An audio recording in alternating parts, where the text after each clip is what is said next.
Episode 5 की starting होती है नोल को दिखाते हुए जो आइलैंड पर वापस आ चुकी थी, नायन के फादर के सारे रिकॉर्ड को खत्म करने। दूसरी तरफ हम ग्यून को देखते हैं जो जूही के बेबी को देखकर मुस्कुरा रहा था और तभी वो उस बेबी की सेफ्टी के लिए सोते हुए प्लेयर्स को मारने की सोचता है और सबसे पहले वो जोंगदे के पास जाता है और उसे मारने के लिए उसके गले पर नाइफ रखता है। फ्रंटमैन भी उसे देख रहा होता है। तभी उसी वक्त फ्रंटमैन अपने पास्ट को याद करता है जब वो 2015 में प्लेयर बनकर इस गेम में आया था और फाइनलिस्ट बना था। तब फाइनल गेम से एक दिन पहले उइल नाम ने भी उसे नाइफ दिया था और कहा था कि कल के लास्ट गेम में इससे पहले कि वो सारे प्लेयर्स उसे मारे वो इस नाइफ से उन्हें मार दे। तभी हम देखते हैं कि फ्रंटमैन ने ऐसा ही किया था, उसने सारे बचे हुए फाइनलिस्ट को मार दिया था, जिसके बाद वो 2015 का स्क्विड गेम का विनर बना था। तभी सीन प्रेजेंट में आता है जहाँ पर ह्यून जोंगदे को नाइफ से मारने वाला था, लेकिन तभी उसे सीबीयू की बात याद आती है और वो उसे इमेजिन करता है जो उसे ऐसा करने से मना करती है और कहती है कि वो एक अच्छा इंसान है। सेबी की बातें याद करके तभी घ्यून पीछे हट जाता है और वो देखता है कि सेबी वहां पर नहीं है। घ्यून किसी को भी नहीं मार पाता है और फ्रंटमैन भी ये देख रहा होता है। उसके बाद हम नोल को एयरवेंट में देखते हैं और दूसरी तरफ जुनू और लीडर किम उस गेम वाले आयरन को ढूंढते हैं। तभी उसी वक्त फ्रंटमैन रेडियो के थ्रू जुनू से बात करता है कि वो वापस चला जाए। जुनू फ्रंटमैन से पूछता है कि उसने उस दिन उसे क्यों बचाया। फ्रंटमैन उसे इस बात का जवाब नहीं देता है और कहता है कि अगर वो आइलैंड को ढूंढने की खोज को रोकेगा नहीं तो वो मारा जाएगा, जिस पर जुनू कहता है कि वो उसे मार दे क्योंकि वो रुकने वाला नहीं है।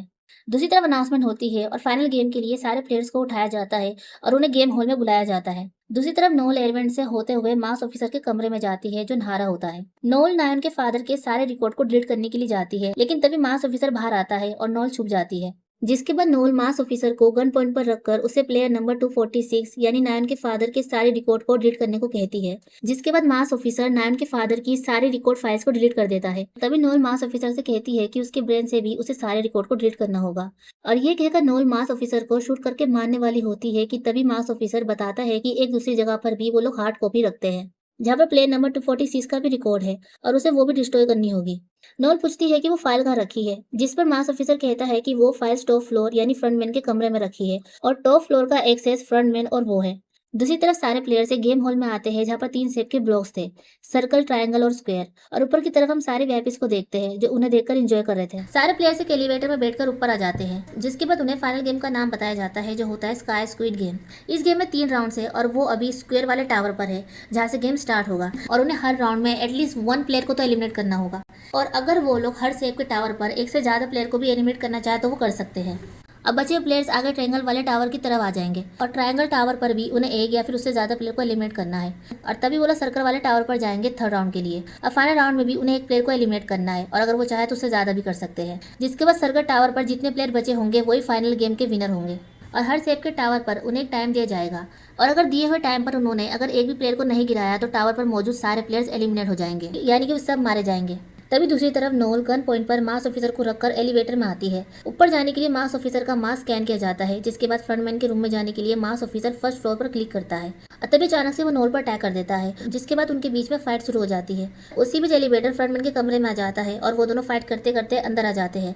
उसी बीच मास ऑफिसर नोल को खूब मारता है और उसे बताता है कि उसने सारे रिकॉर्ड देख लिए हैं और वो जानता है कि वो और प्लेयर नंबर 246 एक ही जगह अम्यूजमेंट पार्क में काम करते हैं। नोल कहती है कि अगर प्लेयर नंबर 246 मरा तो उसकी बेटी भी मर जाएगी, इसलिए वो उससे भीख मांगती है कि वो उन दोनों को कुछ ना करे। जिस पर मार्क्स ऑफिसर कहता है कि उसने ये सब किसी और की बच्ची को बचाने के लिए किया। तभी मार्क्स ऑफिसर नाइफ से उसे स्टैब करने वाला होता है, लेकिन नोल कैसे तैसे करके उसे बचने की कोशिश करती है और उसे नाइफ लेकर उस पर अटैक करने लगती है। तभी मार्क्स ऑफिसर गिलास से नाइफ गिरा देता है और तभी वो नोल के सर पर गिलास फोड़ता है, जिससे वो जख्मी हो जाती है। मार्क्स ऑफिसर उससे कहता है कि वो उसे यहाँ इसलिए नहीं लाया कि वो भी उसकी तरह नॉर्थ कोरिया से है, बल्कि इसलिए लाया क्योंकि उसे लगा कि वो उसे अच्छी तरह समझेगी, क्योंकि उसने भी उसकी तरह किसी करीबी इंसान को खोया है। जिसके बाद वो नोल को स्टैब करता है। तभी कंट्रोल रूम से square marks manager marks officer से कहता है कि गेम की तैयारी हो चुकी है, बस उसके ऑर्डर का इंतजार है गेम स्टार्ट करने के लिए। मार्क्स ऑफिसर कहता है कि वो गेम स्टार्ट करे, वो बस थोड़ी देर में आ रहा है। जिसके बाद वो टीवी की स्क्रीन ऑन करता है। तभी नोल रेंगते हुए एलिवेटर की तरफ जाती है। मार्क्स ऑफिसर उसे देखकर कहता है कि वो फिर से भाग रही है और वो उसके मास्क के बिना एलिवेटर में बैठ के कहीं नहीं जा सकती। तभी नोल एलिवेटर का गेट खोल देती है जिसके अंदर उसकी गन रखी थी। ये देखकर मार्क्स ऑफिसर उसकी तरफ बढ़ता है, लेकिन तभी नोल उसे गन से शूट करके मार देती है। फर्स्ट राउंड के लिए सारे प्लेयर्स घ्यून या फिर बेबी को एलिमिनेट करने की सोचते हैं और ये देखकर घ्यून पीछे की तरफ बढ़ता है। उसी बीच हम इंसू को देखते हैं जो ड्रग्स ना मिलने की वजह से हेलुसिनेट करता है और उसे ऐसा लगता है कि नामी और थेनोस टावर से लटके हुए हैं और उसे परेशान कर रहे हैं। और तभी मिंजू उन्हें पैर से मारता है, लेकिन असल में तो वहाँ कोई नहीं था। तभी स्पीकर में अनाउंसमेंट होती है कि फर्स्ट राउंड जब स्टार्ट होगा जब वो लोग टावर के बीच में दिए हुए बटन को प्रेस करेंगे। तभी जोंग बटन को प्रेस करता है और उन्हें फर्स्ट राउंड खत्म करने के लिए 15 मिनट का टाइम दिया जाता है, यानी कि उन्हें 15 मिनट के अंदर एटलीस्ट वन प्लेयर को तो एलिमिनेट करना होगा। सारे प्लेयर सबसे पहले बेबी को एलिमिनेट करने की सोचते हैं। ग्यून बेबी को लेकर पीछे जाता है और टावर की एज पर आ जाता है। तभी म्यूंगी कहता है कि वो उनकी बात से सहमत नहीं है और वैसे भी वो बेबी प्लेयर नंबर 456 के पास है और उसे देखकर ऐसा लगता है कि वो बेबी को बचाने के लिए कुछ भी कर सकता है। सभी लोग म्यूंगी की बात सुनते हैं और कहते हैं कि वो ठीक कह रहा है। उसके बाद प्लेयर नंबर 203 ग्यून और बेबी को एक साथ धक्का देकर एलिमिनेट करने की बात करता है। तभी एक प्लेयर कहता है कि वो ऐसा नहीं कर सकते, क्योंकि अगर उन सब 6 के 6 लोगों को आखिर तक जिंदा रहकर जीतना है तो उन्हें हर एक राउंड में सिर्फ एक प्लेयर को एलिमिनेट करना होगा। जिसके बाद वो लोग कहते हैं कि वो लोग प्लेयर नंबर 456 और बेबी को अलग कैसे करेंगे। तभी म्यूंगी कहता है कि क्यों ना वो लोग इस राउंड के लिए किसी कमजोर प्लेयर को एलिमिनेट करें। ये कहकर म्यूंगी और बाकी सब मिंसू की तरफ देखते हैं। म्यूंगी कहता है कि वो सब जानते हैं कि प्लेयर नंबर 125 ड्रग्स लेता है और उसे देखकर ऐसा लग रहा है कि वो होश में नहीं है, इसलिए उसे लगता है कि पहले राउंड में उन्हें प्लेयर नंबर 125 को एलिमिनेट करना चाहिए। जिसके बाद वो लोग सोचेंगे कि प्लेयर नंबर 456 और बेबी को कैसे अलग किया जाए। वो सब म्यूंगी बात मान जाते हैं और एलिमिनेट करने के लिए वो लोग मिंसू की तरफ बढ़ते हैं। मिंसू उनसे रिक्वेस्ट करता है कि वो उसे ना मारे, लेकिन वो लोग उसकी नहीं सुनते हैं और कहते हैं कि उसे मरना होगा। तभी मिंसू गुस्से में चिल्लाता है और उन्हें पीछे हटने को कहता है और कहता है कि उसने उनका क्या बिगाड़ा है, वो उसे मारना क्यों चाहते हैं, लेकिन वो सब मिंसू की एक नहीं सुनते हैं। ये सब देखकर वीआईपीज को खूब मजा आ रहा था। टाइम खत्म होने वाला था और उन्हें समझ नहीं आ रहा था कि कौन मिंसू को धक्का देगा और कोई भी मिंसू को धक्का देने का रिस्क लेना नहीं चाह रहा था, क्योंकि अगर मिंसू ने गिरते वक्त उस इंसान को पकड़ लिया जिसने उसे धक्का दिया है तो वो भी गिर के मारा जाएगा। तभी म्यूंगी टावर के बीच में जो रोड था उसे निकालता है और उन्हें पीछे हटने को कहता है और रोड लेकर मिंसू की तरफ बढ़ता है। ये देखकर मिंसू कहता है कि उसके साथ ही हमेशा गलत क्यों होता है। तभी म्यूंगी मिंसू को सॉरी बोलता है और कहता है कि उसे मजबूरी में ये करना पड़ रहा है। तभी फिर से मिंसू हेलुसिनेट करता है कि उसके सामने सेमी है और वो सेमी से माफी मांगता है, क्योंकि जब नामगी उसे मार रहा था तो उसने उसकी हेल्प नहीं करी और बस छुपा हुआ देखता रहा। तभी सेमी अपने हाथ आगे बढ़ाती है और मिंसू को उसके साथ चलने के लिए कहती है। मिंसू सेमी का हाथ पकड़ता है, लेकिन असल में वो पोल था। उसी वक्त म्यूंगी उसे पोल से पुश करता है। तभी मिंसू नीचे गिरकर मर जाता है। तभी टाइम भी खत्म हो जाता है और वो लोग फाइनल गेम का फर्स्ट राउंड जीत जाते हैं। दूसरी तरफ सोल्जर्स नायन के फादर की बोट में लगे ट्रैकिंग डिवाइस को ट्रैक करते हुए आगे बढ़ते हैं और दूसरी तरफ नोल मास ऑफिसर की बॉडी को एलिवेटर के बीच में रख देती है ताकि कोई वहाँ पर ना आ सके। जिसके बाद वो हर एक कमरे को चेक करती है और वहाँ पर हम इल्हाम का स्टैचू भी रखा हुआ देखते हैं।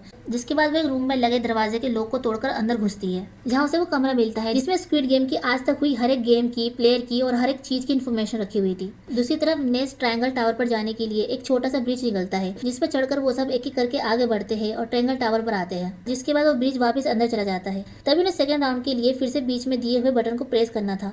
जोंग बटन को प्रेस करने वाला होता है, लेकिन तभी म्यूंगी उसे रोकता है और कहता है कि पहले वो लोग प्लेयर नंबर 456 और बेबी को अलग करेंगे, उसके बाद ये बटन दबाएंगे।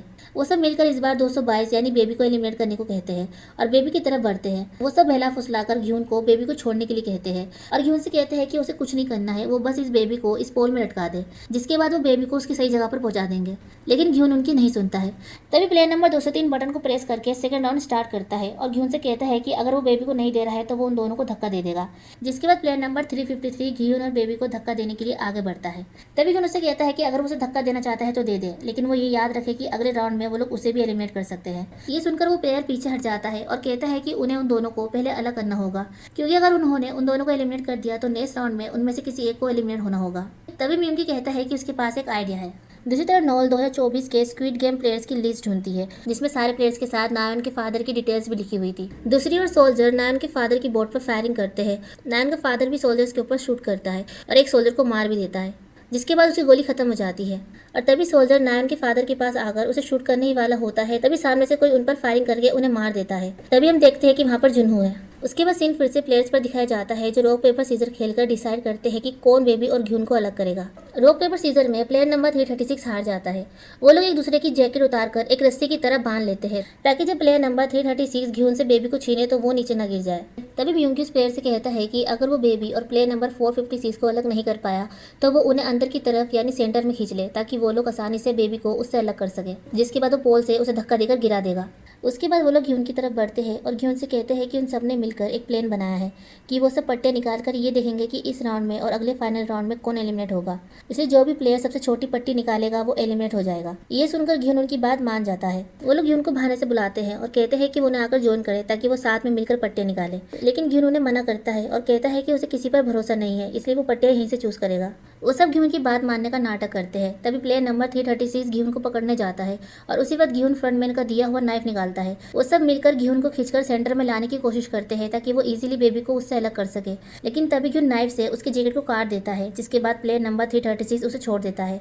प्लेयर नंबर 336 उसे अपनी बातों में लगाता है। तभी पीछे से म्यूंगी पोल लेकर आता है और घ्यून को साइड में हटने को कहकर प्लेयर नंबर 336 को पोल से नीचे गिरा देता है और घ्यून से कहता है कि वो उसके साथ है। ये सुनकर वो सब चौंक जाते हैं कि अभी तक वो उनकी टीम में होने का नाटक कर रहा था। प्लेयर नंबर 336 को एलिमिनेट करने के बाद वो लोग सेकंड राउंड जीत जाते हैं, लेकिन सर्कल वाले पिलर पर जाने के लिए ब्रिज जब भी खुलेगा जब तक सेकंड राउंड का टाइम खत्म नहीं हो जाता। उसी वक्त जोंगते कहता है कि वो सब शांति से काम ले, वैसे भी एक प्लेयर तो एलिमिनेट हो गया है, मतलब कि वो सब आगे फाइनल राउंड तक पहुंच चुके हैं, इसलिए वो लोग आराम से पट्टे निकालकर डिसाइड करेंगे कि लास्ट राउंड में वो किसको एलिमिनेट करेंगे। तभी म्यूंगी कहता है कि उनकी तरफ 4 लोग हैं और वो सिर्फ 2 है और वो लोग कभी भी उन्हें धोखा दे सकते हैं, जिस पर वो सब कहते हैं कि धोखा तो उसने उन सबको दिया है। वो सब घ्यून से कहते हैं कि ये सब म्यूंगी का प्लान था, इसलिए वो उस पर बिलीव ना करे।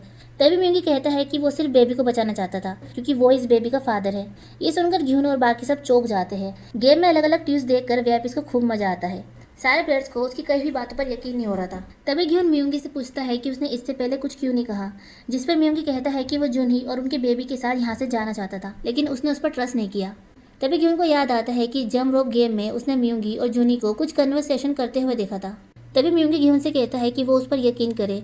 उसके बाद म्यूंगी घ्यून से कहता है कि उन दोनों के पास हथियार है, अगर वो दोनों मिलकर टीम बना ले तो बाकी लोग उन दोनों का कुछ नहीं बिगाड़ सकते और अगले राउंड में किसे एलिमिनेट करना है ये भी उनके हाथ में होगा। तभी म्यूंगी घ्यून से कहता है कि वो उसका यकीन करे, वो सच में बेबी को बचाना चाहता है। उसी वक्त वो सब मिलकर प्लेयर नंबर 39 को खूब मारते हैं और कहते हैं कि उन्होंने सॉल्यूशन निकाल लिया है। वो प्लेयर नंबर 39 को मार मार कर अधमरा कर देंगे और घसीट कर लास्ट राउंड सर्कल टावर पर ले जाएंगे और स्टार बटन दबाकर उसे उठाकर नीचे फेंक देंगे। और गेम जीतने के बाद वो लोग प्राइज मनी का बेबी को मिलाकर 6 हिस्से करेंगे और अपने अपने पैसे लेकर यहाँ से चले जाएंगे। ये कहकर वो सब मिलकर प्लेयर नंबर 39 को खूब मारते हैं और उसका एक पैर भी तोड़ देते हैं और उसे अधमरा बना देते हैं। लेकिन तभी घ्यून उन्हें पीछे हटने को कहता है और बोलता है कि ये कोई रास्ता नहीं है। वो सब घ्यून से कहते हैं कि वो चाहता क्या है, जिस पर घ्यून कहता है कि वो सब मिलकर पट्टे निकालेंगे और किस्मत का फैसला ईमानदारी से करेंगे, लेकिन बेबी को छोड़ के।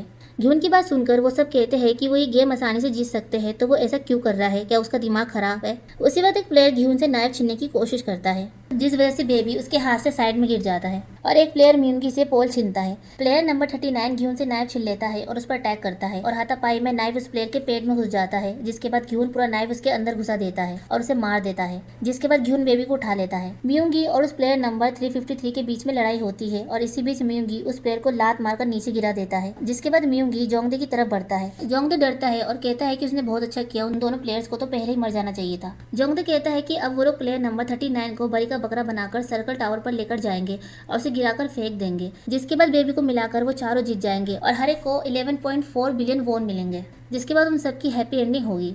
लेकिन म्यूंगी उसकी तरफ बढ़ता रहता है। जोंगदे कहता है कि उसे सिर्फ 10 बिलियन चाहिए, ऊपर का 1.4 बिलियन वो आपस में बांट ले। तभी म्यूंगी कहता है कि उन्हें 15.2 बिलियन वोन मिलेंगे अगर वो उसे धक्का दे दे तो। तभी म्यूंगी उसे धक्का देता है और जोंगदे नीचे गिरकर मर जाता है और घ्यून उसे देख रहा होता है और उसी वक्त सेकंड राउंड का टाइम खत्म हो जाता है। तभी म्यूंगी और घ्यून प्लेयर नंबर 39 को देखते हैं, जो रेंग रेंग कर टावर के किनारे पर जाता है और कहता है कि वो उसे माफ कर दे, वो उनका बलि का बकरा नहीं बनना चाहता। और ये कहकर वो नीचे गिर जाता है और मर जाता है। अब उन्हें समझ नहीं आता है कि अब वो क्या करेंगे, क्योंकि बेबी को मिलाकर अब वो सिर्फ 3 ही प्लेयर्स बचे थे। और इसी सस्पेंस के साथ एपिसोड 5 यहीं खत्म हो जाता है। एपिसोड 6 की स्टार्टिंग होती है जुनहो को दिखाते हुए, जो नायन के फादर के पास जाता है। जुनू को लगता है कि वो भी उन सोल्जर्स में से एक है, लेकिन नायन का फादर उसे रोकता है और कहता है कि वो उन सोल्जर्स में से एक नहीं है, वो तो उनसे बचकर भाग रहा था। तभी जुनू उसके पॉकेट में रखी मशीन से उसके कान के पीछे लगी चिप को स्कैन करके देखता है कि वो सच बोल रहा है, वो उन प्लेयर्स में से एक है। जुनू उससे उस आइलैंड के बारे में पूछता है कि वो आइलैंड कहाँ है, जिसके बाद नायन का फादर जुनू से बताता है कि वो आइलैंड कहाँ है। दूसरी तरफ बेबी को मिलाकर अब सिर्फ 3 प्लेयर्स बचे थे और लास्ट राउंड के लिए अब उनमें से किसी एक को एलिमिनेट होना होगा। तभी म्यूंगी पूछता है बेबी ठीक है ना, जिस पर घ्यून उसे हाँ कहता है। उसके बाद तभी अगले टावर पर जाने के लिए ब्रिज खुलता है और पहले म्यूंगी सर्कल वाले टावर पर जाता है, जिसके बाद घ्यून बेबी को बांधकर जैसे ही आगे बढ़ता है तभी म्यूंगी पोल लेकर उसके सामने आ जाता है और बेबी उसे देखकर उसे वहीं रुकने को कहता है, जिस पर घ्यून कहता है कि अगर वो उस तरफ नहीं गया तो नेक्स्ट राउंड के लिए उसे खुद को एलिमिनेट करना होगा या फिर बेबी को, जिस पर म्यूंगी कहता है कि वो ये जानता है। ये सुनकर घ्यून समझ जाता है कि म्यूंगी बेबी को लास्ट राउंड में एलिमिनेट करेगा। एक्चुअली म्यूंगी चाहता है कि घ्यून लास्ट वाले टावर पर ना आए और वो ट्रायंगल वाले टावर पर ही रहे, और अगर एक बार ब्रिज का टाइम खत्म हो गया तो घ्यून सर्कल वाले टावर पर नहीं जा पाएगा, जिसके बाद वो एलिमिनेट हो जाएगा और मारा जाएगा और लास्ट में म्यूंगी और बेबी बचेंगे, जिसके बाद म्यूंगी बेबी को लास्ट राउंड में एलिमिनेट करके 45.6 बिलियन वोन जीतकर यहाँ से चला जाएगा। तभी अनाउंस होता है कि ब्रिज 5 मिनट में बंद हो जाएगा और 5 मिनट के अंदर उन्हें नेक्स्ट टावर पर पहुंचना होगा। उसी वक्त स्क्वेयर मार्क्स मैनेजर फ्रंटमैन को बुलाने आता है और उसे बताते हैं कि एक बोट उनकी तरफ आ रही है और वो 1 किलोमीटर की दूरी पर है। दूसरी तरफ नोल शराब और लाइटर लेकर 2024 की सारी प्लेयर्स की फाइल जला देती है, जिसके बाद वो पूरे कमरे में शराब डालती है ताकि वहां पर रखी हुई सारी फाइल्स डॉक्यूमेंट वगैरह जल जाए। तभी नोल वहां पर सारे सोल्जर्स मैनेजर्स वर्कर्स की फाइल लिस्ट भी रखी देखती है, जिसमें उनकी सारी इन्फॉर्मेशन थी। नोल सोल्जर्स की लिस्ट को चेक करती है, जिसमें से एक सोल्जर की लिस्ट में वो भी थी जिसमें उसकी सारी इन्फॉर्मेशन लिखी हुई थी, जैसे वो नॉर्थ कोरिया से है और वो कहाँ काम करती है, और उसमें उसकी फैमिली के बारे में भी लिखा हुआ था। नोल अपनी बेटी का फोटो देख के खूब रोती है। दूसरी तरफ ब्रिज बंद होने में अब सिर्फ 4 मिनट बाकी थे। ग्यून ब्रिज पर आगे बढ़ने की कोशिश करता है, लेकिन तभी म्योंगी उसे बीच में आकर रोकता है और म्योंगी ग्यून से बेबी को उसे देने को कहता है। दूसरी तरफ जुनू और लीडर किम नायन के फादर की पट्टी करते हैं। जुनू बताता है कि उसने कोस्ट गार्ड को कॉल कर दिया है और वो 1 या 2 घंटे में उनकी करंट लोकेशन पर पहुंच जाएंगे। उसके बाद जुनू अकेला ही उस आइलैंड पर जाने के लिए डाइविंग सूट पहनता है। लीडर किम से कहता है कि जब कोस्ट गार्ड आए तो वो उन्हें सब कुछ बता दे। ये कहकर जुनू आइलैंड पर जाने के लिए निकल जाता है। दूसरी तरफ म्योंगी ग्यून से बेबी को मांगता है। तभी ग्यून म्योंगी से कहता है कि वो उसे आखिरी राउंड में एलिमिनेट कर दे ताकि बेबी बच जाए, जिस पर म्योंगी कहता है कि वो झूठ बोल रहा है ताकि वो उसकी बात मान जाए और वो उसे सर्कल टावर पर आने दे ताकि बाद में वो उसे धक्का मारकर एलिमिनेट कर दे और सारे प्राइज मनी वो ले जाए। ग्यून उससे कहता है कि वो उस पर भरोसा करे, लेकिन म्योंगी कहता है कि भरोसा वो जानता है क्योंकि उस जैसे लोगों ने उसे बार बार धोखा दिया। ग्यून कहता है कि वो उस पर ट्रस्ट करे, उससे और उसके बेबी को कुछ नहीं होगा। म्योंगी कहता है कि वो उस पर बिलीव क्यों करे। ग्यून कहता है कि इस बेबी को बचाने के लिए उसने जूनी से वादा किया है। ये सुनकर म्योंगी कहता है कि वो जूनी से इतना ऑब्सेस क्यों है, उन दोनों का आखिर चल क्या रहा था। उसकी ऐसी बातें सुनकर ग्यून हैरान था। तभी ग्यून कहता है कि वो बकवास करना बंद करे कि उनके पास ज्यादा टाइम नहीं बचा है ब्रिज क्रॉस करने के लिए, लेकिन म्योंगी उसकी नहीं सुनता है और बेबी को नीचे रखने को कहता है। तभी ग्यून बेबी को नीचे रखता है और म्योंगी के कहने पर पीछे चला जाता है और म्योंगी पोल से बेबी को उठाकर सर्कल वाले टावर पर आ जाता है। उसी बीच ग्यून चुपके से नाइफ उठा लेता है। उसी वक्त टाइम खत्म हो जाता है और ब्रिज बंद होने लगता है, लेकिन तभी ग्यून भागता हुआ ब्रिज पर जंप करके सर्कल वाले टावर पर आ जाता है। म्योंगी ग्यून से कहता है कि वो तो बेबी के लिए अपने आप को सेक्रीफाइस करने को कह रहा था, क्या अब उसने अपना माइंड चेंज कर लिया। जिस पर ग्यून म्योंगी से कहता है कि वो इसके लायक नहीं है। उसके बाद उन दोनों के बीच में फाइट होने लगती है और इसी दौरान ग्यून के हाथ से नाइफ गिर जाता है। तभी बटन ऊपर आता है जिसे प्रेस करके फाइनल राउंड स्टार्ट होगा। ग्यून म्योंगी के हाथ से पोल गिरा देता है। तभी म्योंगी नाइफ उठाने जाता है, लेकिन तभी ग्यून उसे रोकता है और नाइफ उठाता है। उसी बाद म्योंगी बेबी को उठाता है और कहता है कि अगर वो उसके पास आया तो वो बेबी को फेंक देगा। ग्यून उसे ऐसा करने से मना करता है। म्योंगी ग्यून से कहता है कि वो नाइफ को उसके पास फेंक कर पीछे चला जाए। ग्यून बेबी के लिए नाइफ को उसके पास फेंक कर पीछे चला जाता है। तभी म्योंगी बेबी को नीचे रखकर नाइफ उठाता है और ग्यून पर अटैक करने लगता है। नाइफ के अटैक से बचने के लिए ग्यून अपना जैकेट उतारकर अपने हाथ में लपेट लेता है। म्योंगी उसके हाथ में नाइफ को स्टैब कर देता है। ग्यून पूरी ताकत से उस नाइफ को निकाल देता है। म्योंगी ग्यून पर दोबारा अटैक करने जाता है, लेकिन उसी वक्त वो दोनों गिर जाते हैं। लेकिन ग्यून पिलर का सरिया पकड़ लेता है और म्योंगी ग्यून का कोट पकड़ा रहता है। ग्यून जैकेट को कसकर पकड़ा रहता है, लेकिन तभी जैकेट फट जाती है और म्योंगी नीचे गिरकर मर जाता है। तभी व्यापिस ग्यून को ऊपर आते हुए देखकर चौंकते हैं और कहते हैं कि इससे पहले कभी कोई 2 बार नहीं जीता। अब सिर्फ ग्यून और बेबी बचे थे और उन दोनों में से तीसरा राउंड जीतने के लिए किसी को तो एलिमिनेट होना पड़ेगा। एक्चुअली म्योंगी जब नीचे गिरा था तो उस वक्त गेम स्टार्ट ही नहीं हुआ था, क्योंकि उन्होंने गेम स्टार्ट करने के लिए बटन को प्रेस ही नहीं किया था, जिसका मतलब था कि म्योंगी के मरने से कोई फायदा नहीं हुआ। इसका साफ साफ मतलब ये है कि अब ग्यून और बेबी में से किसी को तो मरना होगा। दूसरी तरफ कोस्ट गार्ड की बोट भी आ जाती है और रोन से फ्रंटमैन ये सब देख रहा होता है। जुनू भी आइलैंड पर पहुंच जाता है और दूसरी तरफ नोल अपनी और वहां पर रखी सारी फाइल्स को जला देती है और बाहर आकर सोफे पर बैठ जाती है और गन को अपने गले पर रखती है। दूसरी तरफ ग्यून गेम स्टार्ट करने के लिए बटन को प्रेस करके फाइनल राउंड शुरू करता है और उसके पास 10 मिनट होते हैं। ग्यून बेबी के पास जाकर उसे उठाता है। उसी वक्त हम नोल को देखते हैं जो ट्रिगर दबाने वाली होती है, लेकिन तभी वो बेबी के रोने की आवाज सुनकर रुक जाती है और अपने सामने स्क्रीन पर ग्यून और बेबी को देखती है। उसी बीच जुनू भी अंदर आ चुका था। तभी ग्यून व्यापिस की तरफ देखता है। ग्यून को पता था कि व्यापिस उन्हें देख रहे हैं और गेम का मजा ले रहे हैं। तभी व्यापिस कहते हैं कि वो किसका वेट कर रहा है, वो जल्दी से बेबी को फेंककर गेम खत्म करे और गेम जीत जाए। फ्रंटमैन भी ग्यून को देख रहा होता है। ग्यून बेबी को नीचे नहीं फेंकता है और ये सब नोल भी देख रही होती है। ग्यून बेबी को किस करके उसे गले लगाता है और उसे नीचे रख देता है और ये देखकर व्यापिस को भी समझ नहीं आता है कि वो क्या करने वाला है।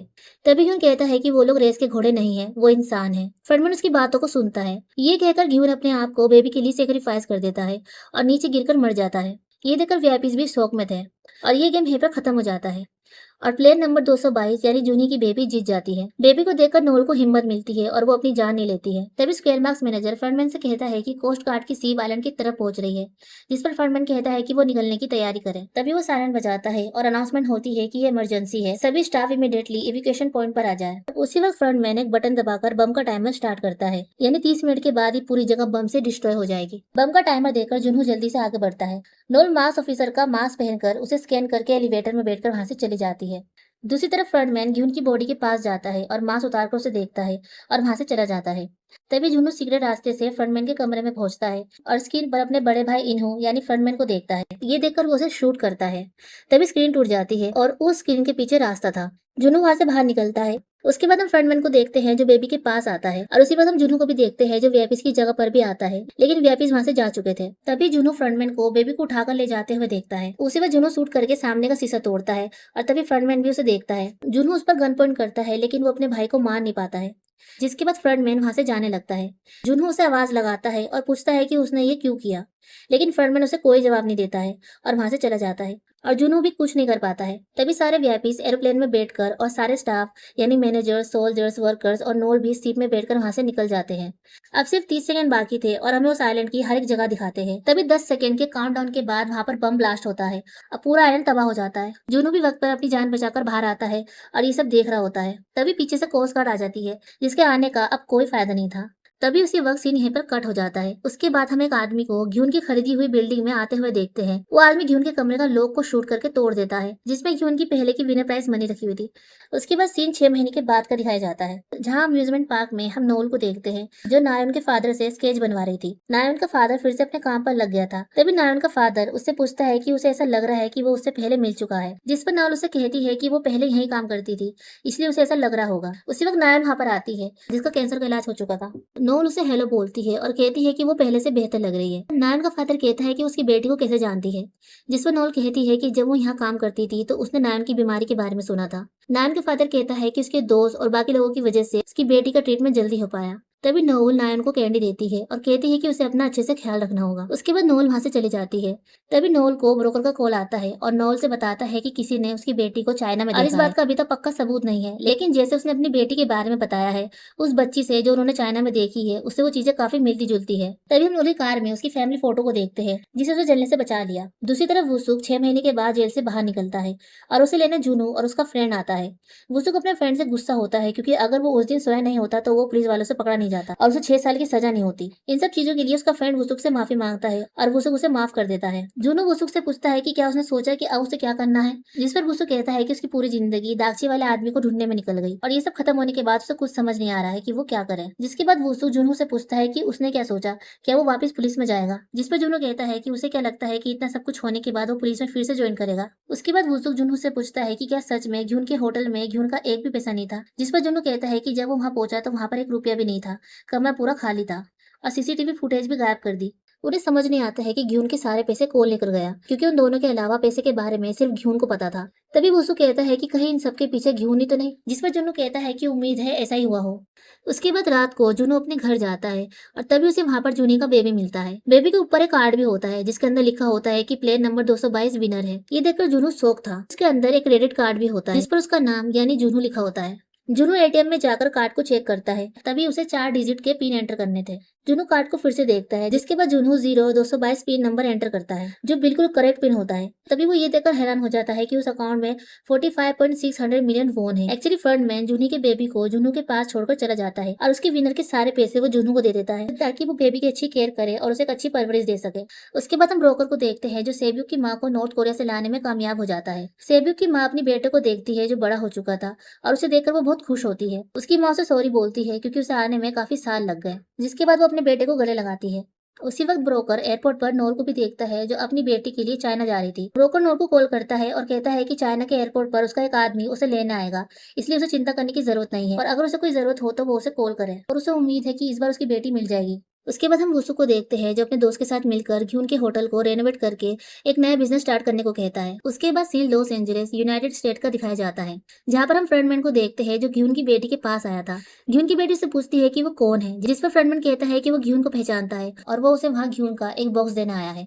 घ्यून की बेटी पूछती है कि क्या ये बॉक्स उसके डैड ने भेजा है, ये देखने के लिए कि वो ठीक है या नहीं, लेकिन वो उसके डैड से जाकर कहे कि उसने कई सालों पहले उसका इंतजार करना छोड़ दिया है, उसके लिए उसके डैड इस दुनिया में एग्जिस्ट ही नहीं करते। ये कहकर वो दरवाजा बंद करने जाती है। तभी फ्रंटमैन उसे बताता है कि घ्यून मर चुका है और मरने से पहले घ्यून उसके लिए ये चीजें छोड़कर गया है। जिसके बाद घ्यून की बेटी वो बॉक्स ले लेती है और फ्रंटमैन वहां से चला जाता है। घ्यून की बेटी उस बॉक्स को खोलती है जिसके अंदर घ्यून के खून में सनी उसकी 456 नंबर का ट्रैक सूट था और उसके अंदर एक कार्ड भी था जिसके अंदर क्रेडिट कार्ड था। ये देखकर हम समझ जाते हैं कि उस दिन फ्रंटमैन ही था जिसने होटल से घ्यून के सारे पैसे उठाए ताकि फ्रंटमैन घ्यून के सारे पैसे उसकी बेटी को दे सके। थोड़ी दूर आने के बाद रोड पर ट्रैफिक लग जाता है। तभी फ्रंटमैन को कुछ आवाज आती है। उसी वक्त फ्रंटमैन एक अमेरिकन फीमेल रिक्रूटर को देखता है जो एक गरीब आदमी के साथ दागची खेल रही थी और हारने पर वो उसे थप्पड़ मार रही थी। ये देखकर हमें पता चल गया था कि ये गेम अमेरिका में भी होते हैं। तभी वो लेडी फ्रंटमैन की तरफ देखकर मुस्कुराती है, जिसके बाद वो फिर से उस आदमी के साथ दागची खेलने लगती है। ये देखकर फ्रंटमैन विंडो बंद करके वहां से चला जाता है और यहीं पर स्क्विड गेम सीजन 3 के साथ स्क्विड गेम सीरीज का एंड हो जाता है। सो गाइस, लास्ट में हम अमेरिकन रिक्वेटर को देखते हैं, जिसे देखकर ऐसा लगता है कि शायद आगे जाकर हमें अमेरिकन स्क्विड गेम देखने मिल सकता है। आपकी इस पर क्या राय है, कमेंट करके मुझे बताएं।